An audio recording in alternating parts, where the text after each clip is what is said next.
Have you ever felt like you're just stuck with money? Like you're running on a financial hamster wheel, where no matter how hard you work, you just end up in the exact same spot. Well, today we're going to dig into a framework that says the real solution isn't in your bank account, it's in your head. I mean, it's a real mystery, isn't it? Why do so many lottery winners end up completely broke? Or something we can all relate to.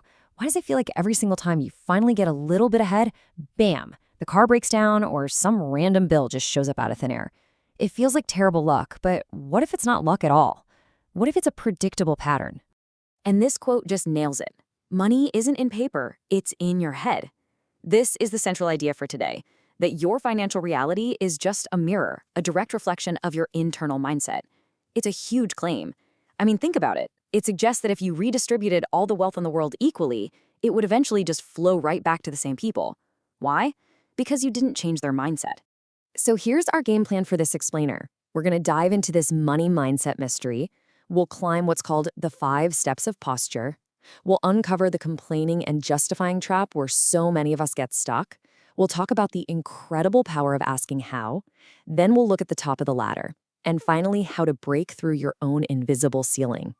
All right, first up, the money mindset mystery. So what exactly is this mystery? Well, here's the key. It has nothing to do with budgets, spreadsheets, or investment strategies. Nope. It's all about what's going on between your ears. It's about understanding your own internal dialogue. And the tool for understanding that dialogue is this, the ladder of posture. It's a really simple 5-step framework that shows how your attitude, your posture towards life's problems is directly connected to your financial success. And the core idea is kind of mind-blowing. The amount of money you have is directly proportional to the step on this ladder where you spend most of your time.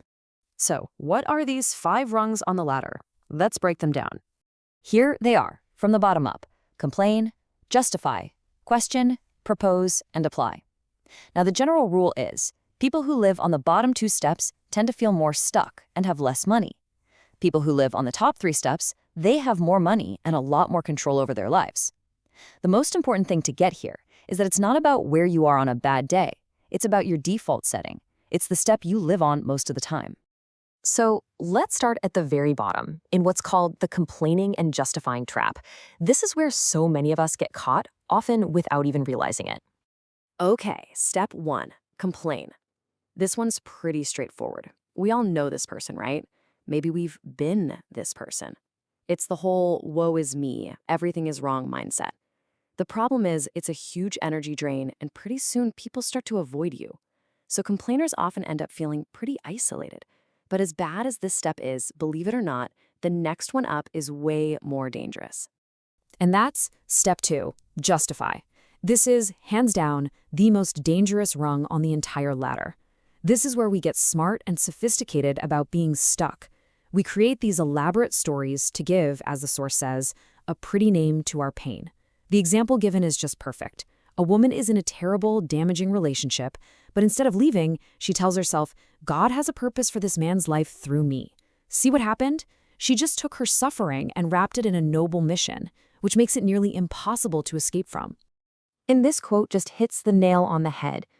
Justification is a truth that explains everything but solves nothing. This is why it's so tricky. Your justifications feel right because they're often based on facts. I can't start a business, I don't have enough money.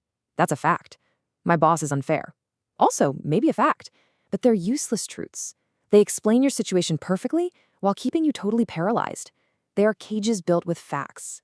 This brings up a really crucial difference. The source talks about res significar, which is giving a new, pretty meaning to your pain so you can keep carrying it.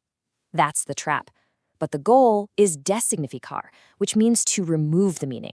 You strip the problem of its emotional story, of all its power over you, and you just see it as a thing to be solved. That's where freedom begins. So, if that's the trap, how do you escape? Well, it all starts with a very simple but incredibly profound shift in the kind of questions we ask ourselves. The jump from justifying to questioning is all about moving from asking why to asking how. Think about it. If you ask, why is the cup empty, your brain will just give you a bunch of explanations from the past. Because someone drank it, because we're out of water. But the moment you shift to, okay, how do I fill the cup? Your brain immediately snaps into problem-solving mode. It opens you up to solutions. And here's the crucial point. Step 3 isn't even about having the answer yet. The magic is simply in the act of asking the right question. How can I earn more money? How can I improve this situation? This step right here is the great divider. It's the moment you stop looking backward for excuses and you start looking forward for possibilities. Now, once you get good at asking how, you start climbing to the upper rungs of the ladder. This is where real progress happens. But, you guessed it, there's another hidden trap up here too. People on step 4 propose are your solution finders. You bring them a problem, they'll give you 3 different ways to fix it. And then at the very top, you have step 5, apply. These are the doers, the people who actually take action and get it done. These are the folks whose lives always seem to have momentum. But here's that catch I mentioned. You can be proposing and applying all day long, but if you're doing it to solve everyone else's problems but your own, your life won't move forward. This is called the hero trap.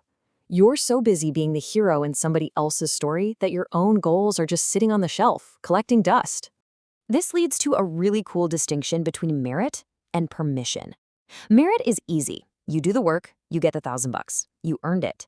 But permission, that's your internal thermostat. It's what you unconsciously believe you're allowed to have. So you might have the merit to earn $10,000, but if you only have internal permission for $1,000, when that bigger amount comes in, it feels wrong, it's uncomfortable, and you will find a way to get rid of it. And that lack of internal permission, that is the invisible ceiling we keep hitting.